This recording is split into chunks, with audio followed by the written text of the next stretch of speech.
Hello Soloists, Agent Solo Matt Rice here. Going to start setting up Frostpunk, the board game, for solo play. And as you can see on my table, it's a big, huge mess at the moment. Plenty of components in this game. I just finished a component audit of the game, but it's great that the rulebook inside it has how much of each card you should have, what tokens you should have. Just be aware that there is plenty of tokens and cards in this game. And I've just double checked everything and it looks like all the numbers are sweet. I'm going to set up for the generic scenario. I mean, I shouldn't say generic, but a new home crate. I'm going to set up for this. For those that want to watch with me, I have yet to play or set this game up. So that might be a plus for some. For some others, they might want some more experience to do this. But for those that are starting up like I am, I'm just going to show you how I'm going to set this up in video form. So stick with me. I better clean out this table and get started. Alrighty, so as I said, this is for the A New Home Crater scenario, which is recommended for your first game. We start with our generator tile. It's going to go right in the middle, orientated like so. Place it towards yourself. Next step, I've set up the rim pieces around outside. There's 6 of them. There's 2 that are left out that look like this. For those that want to know. It's a cliff side up. As you can see, it takes up a lot of the table, and there's a lot more to set up with it. This kind of game will take up your table. Just as a little warning, I've set up the same as what's in the rulebook. I'm not sure if it really matters what order these rim pieces are in, but I try to match the image inside the rulebook. But that was that step. Next step is to place the beast of the generator in the middle of your game. The drawer's on the bottom here, so it's going to go down and sit like this. Beautiful stuff. There is an upgrade piece that will just stay out separate for the moment. So no need to worry about that as of yet. Grab this cookhouse tile and you place it behind the generator. There's a space that's blank right behind it that you can put for that. I think for the ease of seeing things, I'm going to just remove the generator for now. But I will put it back at the end to remind you guys that that's meant to be there, just so you can see the rest of the board. Next step, you grab your coal bag and your wood bag. 5 wood goes onto the top left up here. There's a symbol indicating that. Also a white symbol there. And 5 of your coal go to the top right, just like that. Next step, you grab these starting wall tiles. And what you do is you put it face down, you sort of shuffle them up. I'm just going to sort of rush with my hand. And we go around the corners of the boards. I'm going to start at the top right up there. And you put these down, face up. This one there, until you have 3 deposits. So at the moment, that's a coal deposit. I might get some blanks here in a tick. See, there's a blank. So I'm just going to let it blank there for the moment, but we don't need those. Down the bottom, we're going to have another blank, but you can't see it on the bottom. I've got a wood. I've got another wood, because now it's 3. As soon as you hit 3 that shows some resources, we get rid of the blanks and leave those other 3 around the wall. Next, we want to put out some of our tiles. So these ones go to the 5 chosen 3s randomly. And we place them where there isn't deposits. I've got deposits here, here, and there. So I'm going to put one down here. Okay, put one down here. And where's one spot up the top? Okay. I'm going to shuffle up my near tiles, which will have this on the back. Shuffle them up. Grab 3 of those. I'm going to place them approach clockwise order around matching those. And just put them here. Fits. Here. Here. And here. Okay. Okay, next we flip them over and we see what deposits we have.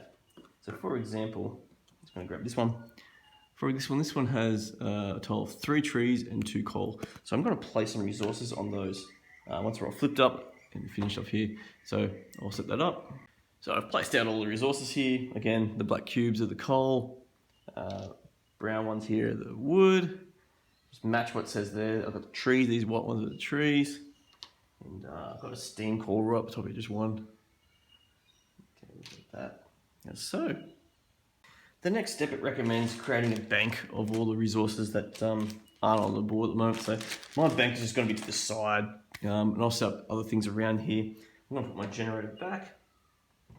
And then we'll start creating other things that are extra to this, like all the cards and all the boards here. Let's see if I can fit it on my table. Next step, you want to grab the expedition cards. So look like that on the back. I believe you don't put the outpost ones in. I think they're 4 that you take out. Split them into A, B, and C. Give them a good shuffle up.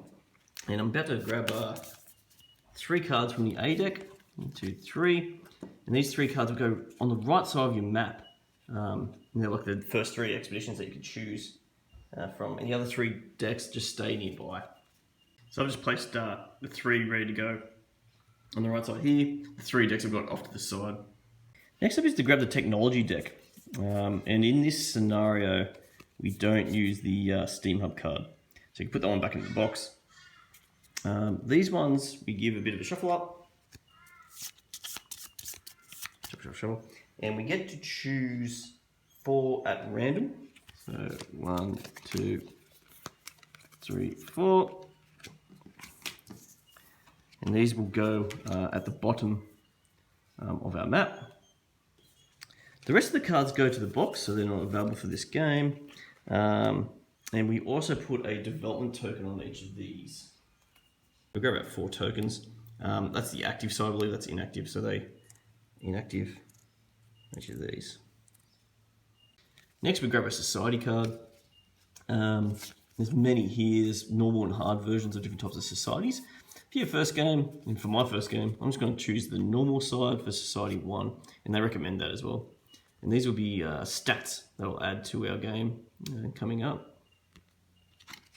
Next we set up our population board, and it's in the game it comes in 2 parts. You just shove them together like this. You get 3 sickness markers for the 3 types of workers put on the far left for this scenario. And then based on a society card, we start with 8 children, so they put a marker there and 8 children. We've got 12 engineers and 22 workers. 12 engineers, 22 workers up the top. This is our hunger token and food token. We start on 8. This may be different depending on what tile you drew. I didn't draw any of these specific tiles, but if you draw a tile with 3 food on it, you then add, it says in here, add food, according to that. I didn't draw any tiles that added any food, unfortunately, so I'm starting with 8 food. This is meant to go at the top of the map. I'm going to try and squeeze this in at the top of my map. See how I go. Managed to squeeze it in right at the top up there. See how we go with the rest of the junk we got nearby. Here's our little supply board. And in this scenario, they say that the corpse marker starts at 1. Okay, so we put that little token here, looks like this. A little token goes on 1. Based on our society, we start with 4 wood and 5 coal. So I've got my 4 wood and 5 coal right here. That's actually 4, so I'll fix that up. There's another one. And we also start with, based on our population board, so because we had 8 children, on our population board, that matches the 2 maple symbol. So there's going to be 2 of the children tokens. We had enough workers to be 5 workers and 3 engineers. And you'll notice that on the population board, if you look at it now, with in front of you, that it has the maple sign on top of it. Place your spent tokens nearby as well. And this is to the right of the map.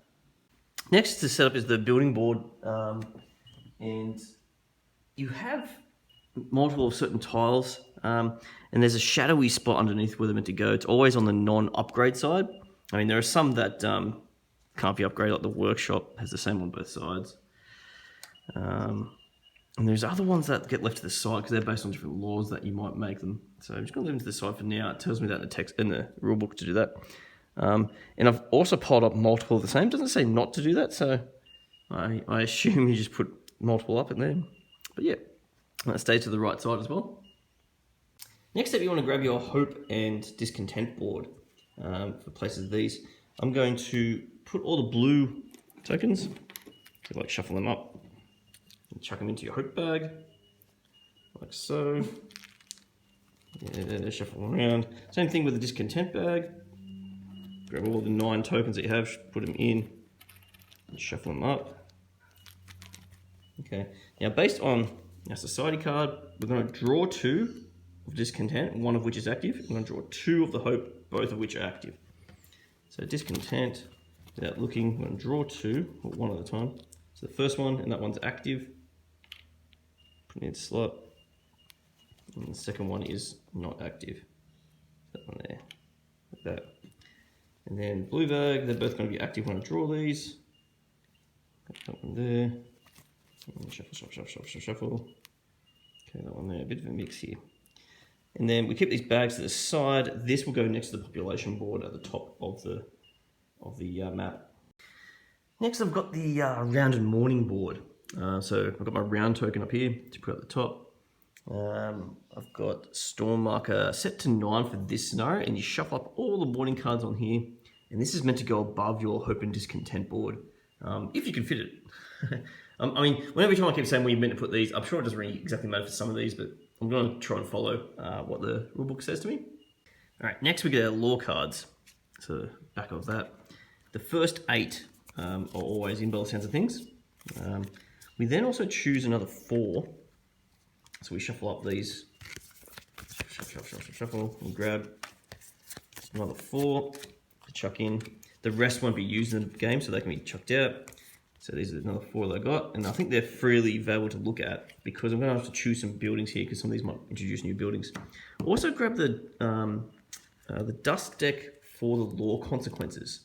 So they're the purple looking ones. The rest of the dust ones look like red, I believe. So grab these ones. I guess we shuffle them up, I'm not sure.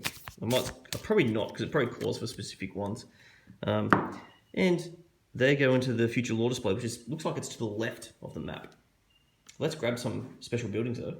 So unlock all the faith and order ones, which is like the field kitchens and your cemetery, which has the double sides, the snow pits on the back of the field kitchen.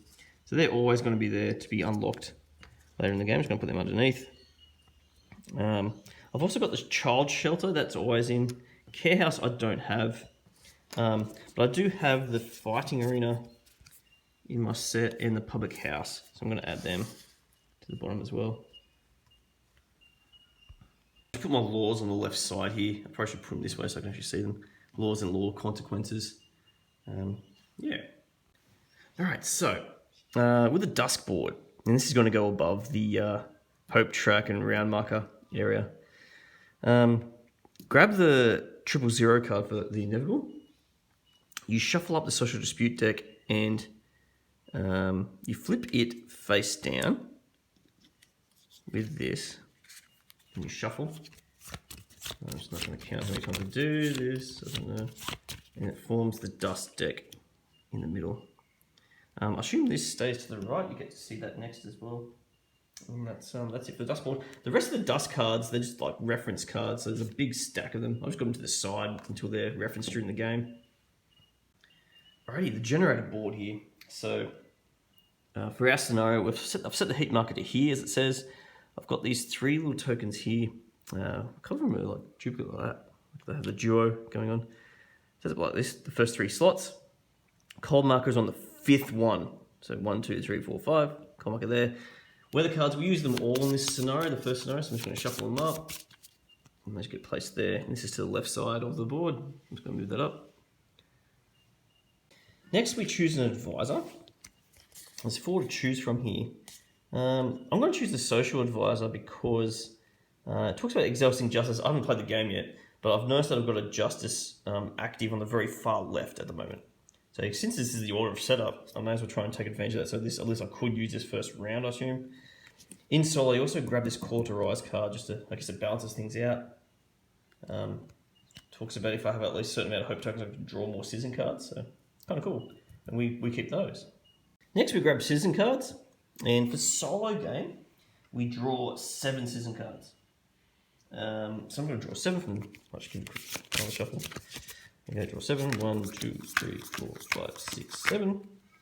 Now it tells us to choose and discard one.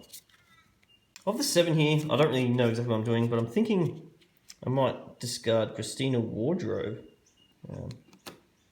She's got a decent looking wardrobe on her too. She looks warm, but I feel bad discarding a child here. And I said I have to pay the cost if I discard one, so I have to spend a wood to discard this card. That's going to be from my stockpile here. I'll lose a wood.